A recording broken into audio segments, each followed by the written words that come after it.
The safety of the pilot, the safety of every man in the aircraft is not safe if the pilot ignores the voice from the control tower. You need it to take off, you need it to float, you need it to land. There is no expertise in aviation that will make a pilot ignore the signal from the control tower. Romans 8 and verse 14.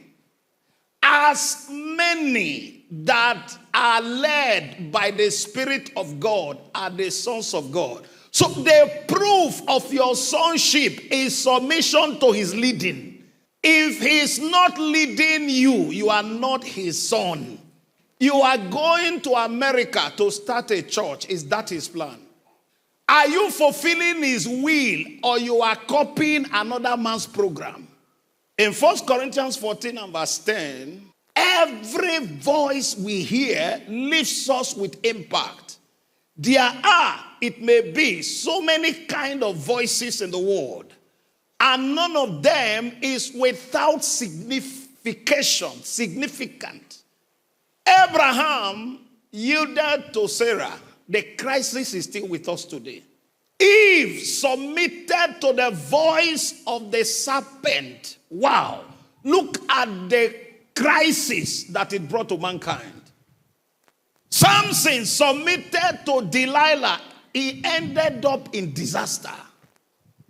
Whose voice are you yielding to?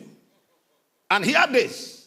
There are 4 voices loud that are looking for your attention.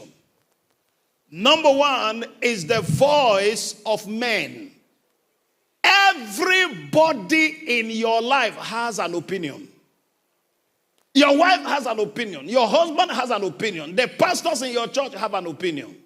When the Lord brought us to Sapler Road, if I have sat down with committee, I will never move. It's important to understand that God deals with us alone. The highest any other person can do is to validate what God told you. Before I answered the call of God to come to Benin, everywhere I went, people told me you are called. Then on the 3rd day, I was in that room. The Shekinah glory of God came. The presence of God came. My son, arise. There is a vacuum in Benin. Rise, step in. Now, hear this. Your confidence is in the voice you heard. Your boldness is in the voice you heard. When trials come, your confidence is in that voice. That's why Paul said, I am not disobedient to the heavenly vision. It is that voice that sustains you in trials. A general overseer came to my office with 6 children, the wife pregnant, carrying all of them. He said he needs help. How many are you in your church? He said 13. By the time he finished telling me the story, what did you study, economics or accountant or something? I said, why not get a job? He said, God told him not to work. I said, get out of my office. I cannot sponsor your irresponsibility. I can't fund your responsibility. Now, ministry is glory.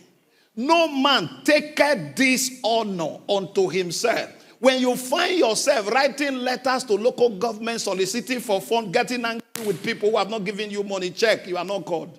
Ministry is not your personal property. You are not the owner. And the owner is the owner of wealth. Silver is mine, gold is mine. So giving you a portion to run ministry is not his problem. So the question is, he can't be in command if he has not commanded. Many preachers are leaving cities because of circumstances. Oh, the economy is harsh. Oh, now listen. All pastors watching in different parts of the world, hear this. If God did not expressly send you to abroad to start a church, don't go. What voice brought you to ministry? In Isaiah 30 verse 21, he said, thy ear will hear a voice saying, this is the way, sir. The strategy of your explosion is with him. One day, I was listening to Dr. Paul Enenche. He said he was in an aircraft going to London or somewhere. When God told him, he was doing 3 services in Dynamics. And God told him 5 services of grace. And he said, the 3rd service is not full. But you are telling me 5 services of grace. Obedience to God. He printed flyers, spread it all over town. He said the 5 services were full and was sustained. Why? It's a direct word from God. The safety of the pilot, the safety of every man in the aircraft is not safe if the pilot ignores the voice from the control tower. You need it to take off. You need it to float. You need it to land.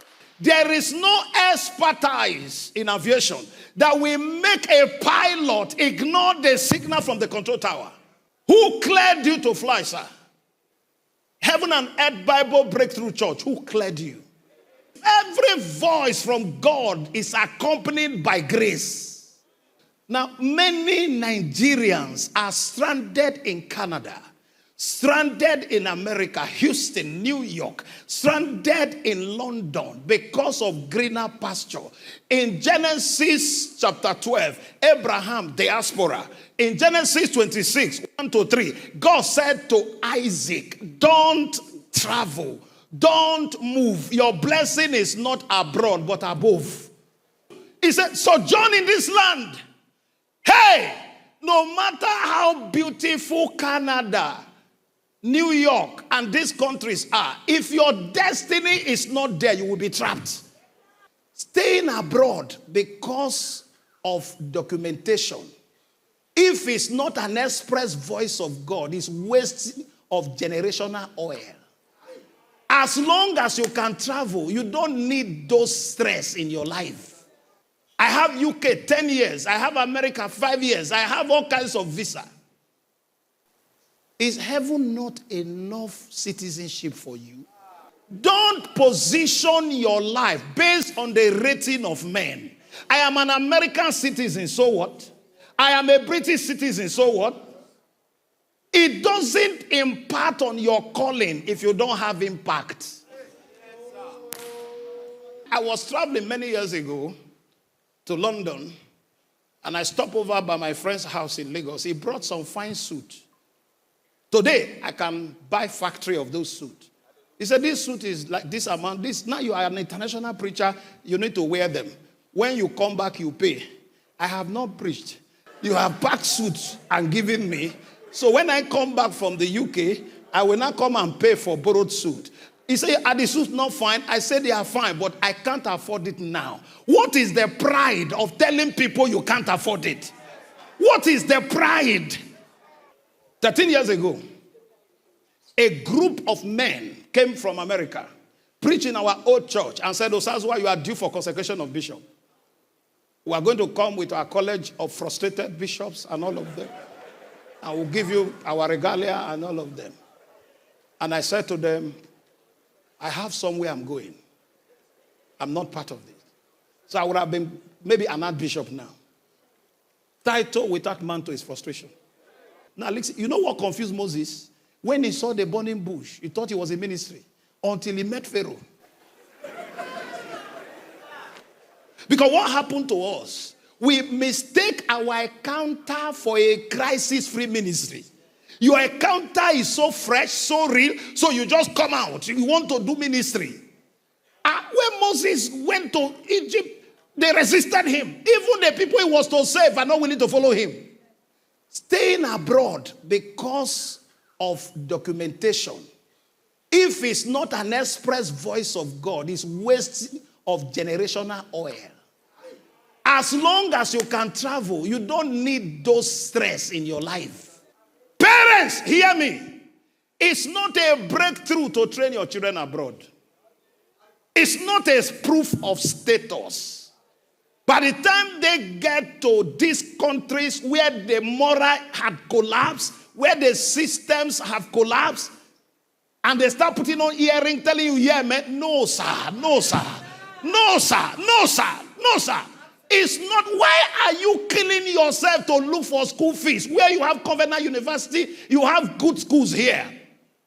Even you, where did you school? Where did you school that you want to kill yourself? Because of their pride of saying my son is in Canada.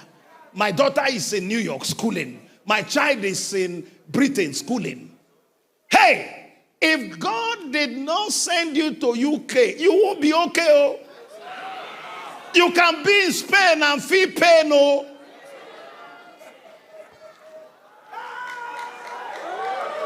Now hear this. Listen. Anywhere you see tension, pressure, is lack of alignment with his will. To watch the complete message of this speaker and other speakers' messages at Switch 2025, kindly visit and subscribe to Pastor Charles Osazuwa and RACAi TV on YouTube. RACAi, Refining Destinies.